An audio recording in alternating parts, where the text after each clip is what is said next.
Hey doctors, hope you all are doing well. So today we will cover the topic of immunology.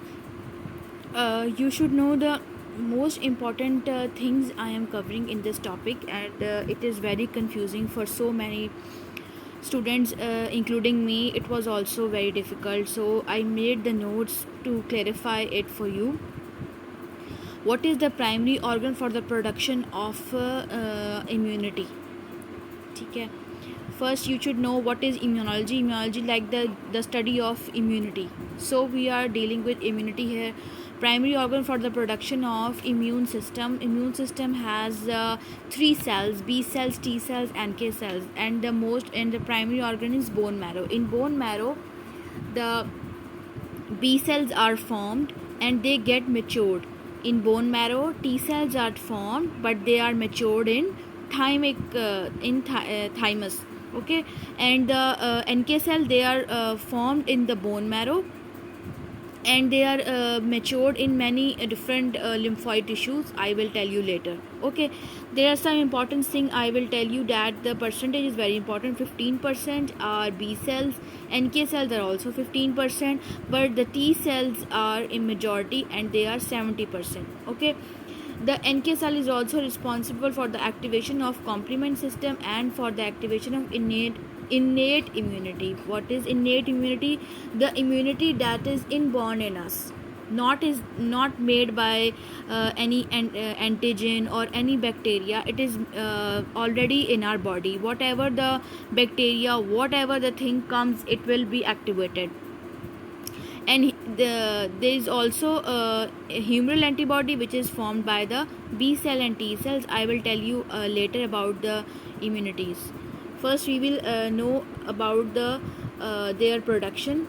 Their secondary production is from other lymphoid tissues are spleen, lymph nodes, malt. What is malt? Malt is mucosa associated lymphoid tissues. What is gall? It is gut associated, and gall is also a type of malt. And malt has tonsils, spire patches, which are present in the intestine, form, which is in the appendix. Okay, the lymph nodes has two parts: the cortex and the medulla. The cortex has there is a area between the cortex and the medulla. It is paracortical, and paracortical is the area where the T cells become they are populated and they reside there. And the area which is called germinal area, which is present in the cortex, it is where the B cells are populated. Okay, so the B cells give rise to immunoglobulins, like we have immunoglobulins like IgG, IgM, all these immunoglobulins. But it has the receptors of IgD immunoglobulin. It has the receptors of IgD immunoglobulins. Okay, this is important. And B cells give rise to two types of cells on proliferation, and when they get activated by any antigen which get attached to its surface, then it will give rise to plasma cell and the memory cell. Memory cells, the cells which will have the memory of that bacteria that bacteria has previously came in our body. So memory cells are for this purpose. The plasma cells are for the purpose of humoral antibody, that is by making the immunoglobulins against that bacteria. Okay, how the T cells compete with the bacteria? T cells has two types, like CD4 cells and CD8 cells. The CD4 cells has the MHC genes, that is major histopathological complex. These are the genes that makes the HLA antigens. Okay, HLA, human leukocyte antigens, are formed by MHC. MHC is the major immunohistological complex that makes the antigens, and these antigens interact with the bacteria, and then that CD4 or CD8 cells will be activated. The CD4 cells has the MHC2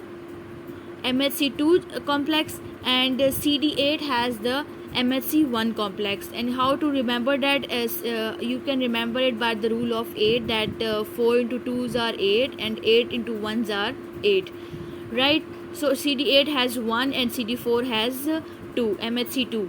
Their population is like CD4 cells are 60% and CD8 cells are 30%.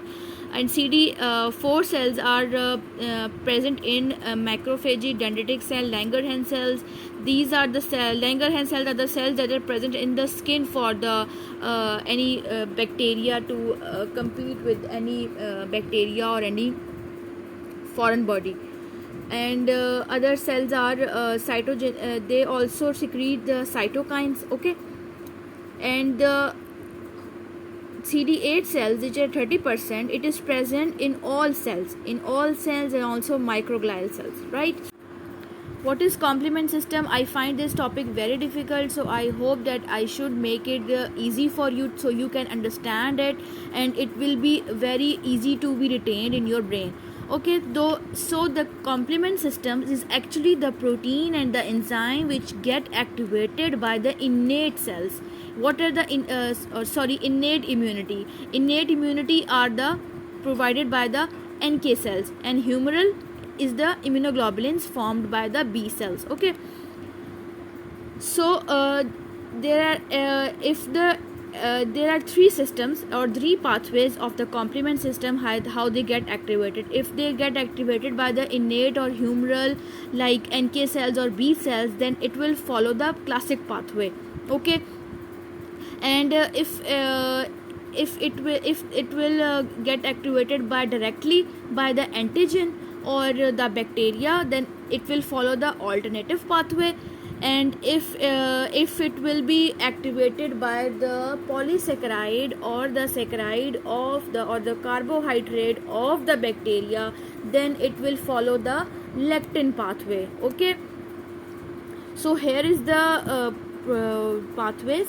Like CP is the classic pathway, LP is the lectin pathway, and AP is the alternative pathway, right? There are 4 steps of these pathway. Opsonization of the like the phagocytosis, then the chemotaxis, then the cell lysis, and the clamping. First, the immunoglobulin will attach to it, and it will engulf the bacteria. Then it will chemotect by neutrophils, and these release the factors that will attract the neutrophils, and then cells will be lysed, broke down into its pieces. The pieces will be like sublytic effects or sublytic products, you can say that. Then then clumping will be formed, and how the body it will get out of your body, like I have already told you in the apoptosis, that how body will get rid of it. Okay, so the CP, there is the how they get activated. They get activated by C1q, C1e, and C1s. The C1s is the protease that will convert the C4 and C2. Okay, the lectin pathway is the mannose binding lectin, and the AP is the alternative pathway. C3b will opsonicize with the IgG. Okay, opsonicize like they get mutually contribute to the phagocytosis, right? Then they will convert the C3 complement into C3a and C3b, and C5 will complement into C5a and C5b. Okay, there are some points you should remember, that C3a, C4a, and C5a, they contribute in anaphylactic or the anaphylaxis. If the person is having any anaphylactic shock, they are not getting control of that antigen or any outside the foreign body, then these are the complements which are overreacting. Okay, the C3b and IgG, they do the opsonization and chemotaxis by C5a and neutrophil. C5a neutrophil, opsonization C3b and IgG.